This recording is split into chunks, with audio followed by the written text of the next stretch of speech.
ನಾನು ಈ ರೆಸಿಪಿ ಮಾಡೋದಕ್ಕೆ ಮೊದಲಿಗೆ ಗೋಧಿ ಹಿಟ್ಟು ಹಾಕೊತಿದ್ದೀನಿ. ಸುಮಾರು ಒಂದು 2 ಕಪ್ ಆಗುವಷ್ಟು. ಈ ಗೋಧಿ ಹಿಟ್ಟು ನಾನು ಮೊದಲನೇ ಸೋಸಿಟ್ಕೊಂಡಿದ್ದ 2 ಕಪ್ ಗೋಧಿ ಹಿಟ್ಟಿಗೆ ಅರ್ಧ ಕಪ್ ಆಗುವಷ್ಟು ಚಿರೋಟಿ ರವೆ ಹಾಕ್ತಿದ್ದೀನಿ.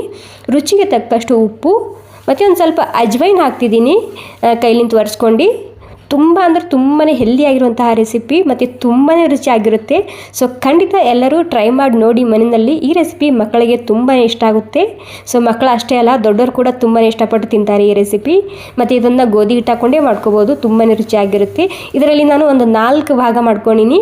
ಇದರಲ್ಲಿ ಒಂದು ಭಾಗದಲ್ಲಿ ಬೀಟ್ರೂಟ, ಒಂದು ಭಾಗದಲ್ಲಿ ಪಾಲಕ್ ಸೊಪ್ಪು ಮತ್ತು ಒಂದು ಭಾಗದಲ್ಲಿ ಅರಿಶಿನ ಹಾಕ್ಕೊಂಡು ನಾದ್ಕೋಬೇಕಾಗುತ್ತೆ. ಒಂದು ಭಾಗ ಹಾಗೆಯೇ ನಾದ್ಕೋಬೇಕು. ಇವಾಗ ಮೊದಲಿಗೆ ನಾನು ಒಂದು ಭಾಗ ತೊಗೊಂಡು ಅರಿಶಿನ ಹಾಕಿ ಈ ಹಿಟ್ಟನ್ನ ನಾದ್ತಿದ್ದೀನಿ. ನೀವು ಇಲ್ಲಿ ಅರಿಶಿನ ಬದಲಾಗಿ ಕ್ಯಾರೆಟ್ ಕೂಡ ರುಬ್ಕೊಂಡು ಅದರದ್ದು ರಸ ತೊಗೊಂಡು ಈ ಹಿಟ್ಟನ್ನ ನಾದ್ಕೋಬೋದು. ಸ್ವಲ್ಪ ಜಾಸ್ತಿ ಪ್ರೊಸೆಸರ್ ಆಗುತ್ತೆ ಅಂತ ನಾನಿಲ್ಲಿ ಅರಿಶಿನ ಹಾಕ್ಕೊಂಡು ನಾದ್ಕೊತಿದ್ದೀನಿ. ಇದು ಕೂಡ ತುಂಬ ರುಚಿಯಾಗಿರುತ್ತೆ ಮತ್ತು ತುಂಬಾ ಡಿಫ್ರೆಂಟ್ ರೆಸಿಪಿ ಇದು. ಸೊ ಖಂಡಿತ ಟ್ರೈ ಮಾಡಿ ನೋಡಿ ಮನೆಯಲ್ಲಿ, ಎಲ್ಲರಿಗೂ ತುಂಬ ಇಷ್ಟ ಆಗುತ್ತೆ ಈ ರೆಸಿಪಿ. ಓಕೆ, ನಾನಿವಾಗ ಅರಿಶಿನ ಹಾಕ್ಕೊಂಡು ಹಿಟ್ಟು ನಾದ್ಕೊಂಡಾಗಿದೆ. ಅದಕ್ಕೆ ಸ್ವಲ್ಪ ಎಣ್ಣೆ ಹಚ್ಚಿ ಸೈಡಿಗೆ ಎತ್ತಿಟ್ಕೊತಿದ್ದೀನಿ. ಅದಾದಮೇಲೆ ನಾನಿಲ್ಲಿ ಮತ್ತೆ ಒಂದು ಭಾಗ ತೊಗೊಂಡು ಬಿಸಿನೀರಿನಲ್ಲಿ ಒಂದು 2 ನಿಮಿಷ ಬೇಯಿಸ್ಕೊಂಡು ತೊಗೊಂಡಿದ್ದೀನಿ. ಇಲ್ಲಿ ನೀವು ಈ ಪಾಲಕ್ನ ಹಾಗೆ ಕೂಡ ಮಿಕ್ಸಿಯಲ್ಲಿ ರುಬ್ಕೊಂಡು ತೊಗೋಬೋದು, ಬಟ್ ಸ್ವಲ್ಪ ಕುದಿಸ್ಕೊಂಡು ತೊಗೊಂಡ್ರೆ ಈಸಿ ಆಗುತ್ತೆ ಅದು ಪೇಸ್ಟ್ ಮಾಡೋದಕ್ಕೆ. ಇವಾಗ ಈ ಪೇಸ್ಟ್ ಹಾಕ್ಕೊಂಡು ಹಿಟ್ಟನ್ನ ನಾದ್ತಿದ್ದೀನಿ. ನೀರೇನು ಸೇರಿಸಿಲ್ಲ ನಾನು ಯಾವುದಕ್ಕೂ, ಇಲ್ಲಿ ಜಸ್ಟ್ ಇವೆಲ್ಲ ಪೇಸ್ಟ್ ಹಾಕ್ಕೊಂಡು ಮಾತ್ರ ನಾದ್ತಿದ್ದೀನಿ. ಓಕೆ ನೋಡಿ, ಇವಾಗ ಪಾಲಕ್ ಸೊಪ್ಪಿನ ಕೂಡ ನಾನು ಹಿಟ್ಟು ನಾದ್ಕೊಂಡಾಗಿದೆ. ಇದಕ್ಕೆ ಒಂದು ಸ್ವಲ್ಪ ಎಣ್ಣೆ ಹಚ್ಚಿ ಇದು ಕೂಡ ಸೈಡ್ನಲ್ಲಿ ಎತ್ತಿರ್ತಿದ್ದೀನಿ. ಇವಾಗ ಇನ್ನೊಂದು ಭಾಗದಲ್ಲಿ ಅದೇ ರೀತಿ ಬೀಟ್ರೂಟ್ನ ರುಬ್ಕೊಂಡು ನಾದ್ಕೊಂಡಿನಿ. ಇಲ್ಲಿ ನೋಡಿ 4 ರೆಡಿಯಾಗಿದೆ. ಇವಾಗ 4 ಹಿಟ್ಟು ಎಷ್ಟು ಸರಿಯಾಗಿ ಕಾಣ್ತಿದೆ ನೋಡಿ, ಕಲರ್ಫುಲ್ ಆಗಿರುತ್ತೆ. ಹೀಗಾಗಿ ಮಕ್ಕಳಿಗೆ ತುಂಬಾ ಇಷ್ಟ ಆಗುತ್ತೆ ಈ ರೆಸಿಪಿ. ಸೊ ನನ್ನ ಮಕ್ಕಳಂತೂ ದಿನ ಹಠ ಹಿಡಿತಾರೆ ಈ ರೆಸಿಪಿ ಮಾಡಂತೇಳಿ. ಮುಂಜಾನೆ ಟಿಫಿನ್ ಬಾಕ್ಸ್ಗೆ ಇದೇ ರೆಸಿಪಿ ಕೇಳ್ತಾರೆ ಅವರು. ಸೊ ಸ್ವಲ್ಪ ಟೈಮ್ ಜಾಸ್ತಿ ಹಿಡಿಯುತ್ತೆ. ಹೀಗಾಗಿ ನಾನೇನು ಮಾಡ್ತೀನಿ, ರಾತ್ರಿನೇ ನಾದಿಡ್ತೀನಿ. ಮುಂಜಾನೆ ಬೇಕಿದ್ರೆ ಈ ರೀತಿ ಫಟಾಫಟ ಅಂತ ತಯಾರು ಮಾಡ್ಕೋಬೋದು ಹಿಟ್ಟ. ಈ ಹಿಟ್ಟು ರೆಡಿ ಇದ್ದರೆ ಸಾಕು, ಮುಂಜಾನೆ 10 ನಿಮಿಷದಲ್ಲಿ ರೆಡಿ ಮಾಡ್ಕೋಬೋದು ಈ ರೆಸಿಪಿ.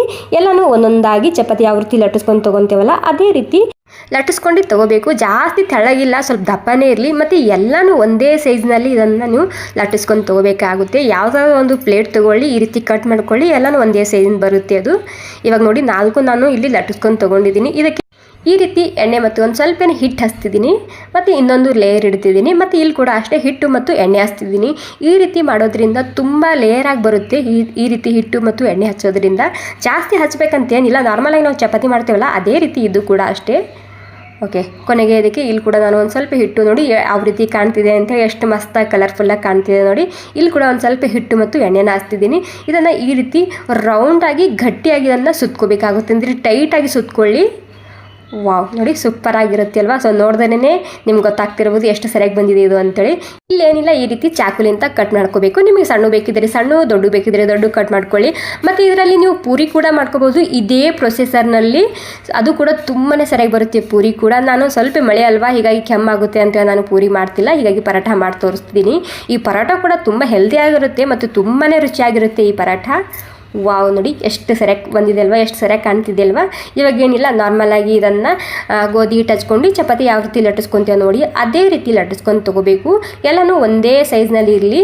ಮತ್ತು ಎಲ್ಲನೂ ನಾನು ಒಂದೇ ಸಲ ಇಲ್ಲಿ ಲಟ್ಟಿಸ್ಕೊಂಡು ತೊಗೊತಿದ್ದೀನಿ. ಸೈಡ್ನಲ್ಲಿ ಹಂಚು ಕೂಡ ಬಿಸಿ ಮಾಡೋದಕ್ಕೆ ಇಟ್ಟಿದ್ದೀನಿ. ಇವಾಗ ತುಂಬ ಡಿಫ್ರೆಂಟ್ ಆಗಿರುತ್ತೆ. ಸೊ ಖಂಡಿತ ಈ ರೆಸಿಪಿ ಮಕ್ಕಳಿಗೆ ತುಂಬ ಇಷ್ಟ ಆಗುತ್ತೆ ಈ ರೆಸಿಪಿ. ಸೊ ಮಾಡಿ ನೋಡಿ, ತುಂಬಾ ಇಷ್ಟಪಟ್ಟು ತಿಂತಾರೆ ಮಕ್ಕಳು ಈ ರೀತಿ ಮಾಡಿಕೊಟ್ರೆ. ಓಕೆ ನೋಡಿ, ಜಾಸ್ತಿ ತೆಳು ಕೂಡ ಲಟ್ಟಿಸ್ಕೋಬಾರ್ದು, ಸ್ವಲ್ಪ ದಪ್ಪ ಇದ್ರೂ ಭೀ ನಡೆಯುತ್ತೆ. ಬೇಯಿಸುವಾಗ ಒಂದು ಸ್ವಲ್ಪ ಎಣ್ಣೆ ಅಥವಾ ತುಪ್ಪನ ಹಚ್ಚಿ ಕ್ರಿಸ್ಪಿ ಮಾಡ್ಕೊಂಡು ಬೇಯಿಸ್ಕೊಂಡು ತೊಗೊಂಡ್ರೆ ತುಂಬಾ ರುಚಿಯಾಗಿರುತ್ತೆ ಈ ರೆಸಿಪಿ. ಸೊ ನೋಡಿ, ಇವಾಗ ಎಲ್ಲನೂ ನಾನು ಒಂದೊಂದಾಗಿ ಇದೇ ರೀತಿ ಲಟ್ಟಿಸ್ಕೊಂಡು ತೊಗೊಂಡಿದ್ದೀನಿ. ಇವಾಗ ಲಟ್ಟಿಸ್ಕೊಂಡಾದ್ಮೇಲೆ ಹಂಚು ಕೂಡ ಬಿಸಿಯಾಗಿದೆ ಸೈಡ್ನಲ್ಲಿ. ಇವಾಗ ಏನಿಲ್ಲ, ಮೊದಲಿಗೆ ನಾನಿಲ್ಲಿ ಸ್ವಲ್ಪ ಎಣ್ಣೆ ಸಿಡಿಸ್ತಿದ್ದೀನಿ. ಈ ಹಂಚಿನ ಲಿಂಕ್ ಬಹಳಷ್ಟು ಜನ ಕೇಳಿದ್ರು, ನಾನು ಭಾಳಷ್ಟು ಈ ಹಿಂದಿನ ವೀಡಿಯೋದಲ್ಲಿ ಕೊಟ್ಟಿದ್ದ. ಸೊ ಇವಾಗ ಕೂಡ ನಾನು ಮತ್ತೆ ಕೊಡ್ತೀನಿ. ತುಂಬಾ ಸರಿಯಾಗಿದೆ ಈ ಹಂಚ, ಬೇಕಿದ್ರೆ ತೊಗೋಬೋದು. ನಾನು ಸುಮಾರು ಒಂದು 2-3 ವರ್ಷ ಆಗಿದೆ, ಏನೂ ಆಗಿಲ್ಲ. ಇದನ್ನು ನೀವು ತಂತಿ ಹಚ್ಚಿ ಕೂಡ ತಿಕ್ಕೋಬೋದು.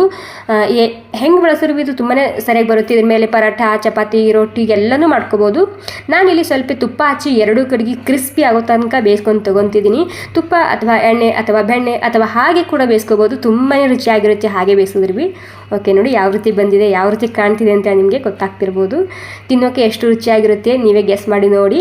ಸೊ ಖಂಡಿತ ಇಷ್ಟ ಆಗಿದೆ ಅನ್ಕೋತೀನಿ ಹೆಲ್ದಿ ರೆಸಿಪಿ. ಸ್ವಲ್ಪನಾದರೂ ಇಷ್ಟ ಆಗಿದ್ರೆ ಒಂದು ಲೈಕ್ ಮಾಡಿ. ಇದ್ರ ಜೊತೆಗೆ ನಾನು ಚೋಲೆ ಗ್ರೇವಿ ಸಬ್ಜಿ ಮಾಡಿದ್ದ, ಎರಡರ ಕಾಂಬಿನೇಷನ್ ತುಂಬಾ ಸರಿಯಾಗಿತ್ತು. ಸೊ ನೀವು ಇದನ್ನೇ ಸಬ್ಜಿ ಮಾಡಬೇಕಂತೇನಿಲ್ಲ, ನಿಮ್ಗೆ ಏನು ಇಷ್ಟನೋ ಅದನ್ನೇ ಅದ್ರ ಜೊತೆಗೆ ಈ ಪರಾಠ ಅಥವಾ ಈ ಲಚ್ಚಾ ಪರಾಠನ ತಿನ್ಬೋದು. ಅಂದರೆ ನಿಮಗೆ ಯಾವ್ದು ಪಲ್ಯ ಇಷ್ಟನೋ ಅದ್ರ ಜೊತೆಗೆ ಮಾಡ್ಕೊಂಡು ತಿನ್ನಿ. ನೋಡಿ ಎಷ್ಟು ಲೇಯರ್ ಆಗಿ ಬಂದಿದೆ ಇದು. Okay, thank you so much. ಇಷ್ಟ ಆಗಿದ್ರೆ ಒಂದು ಲೈಕ್ ಮಾಡೋದು ಮಾತ್ರ ಮರಿಬಾರ್ದು. Thank you.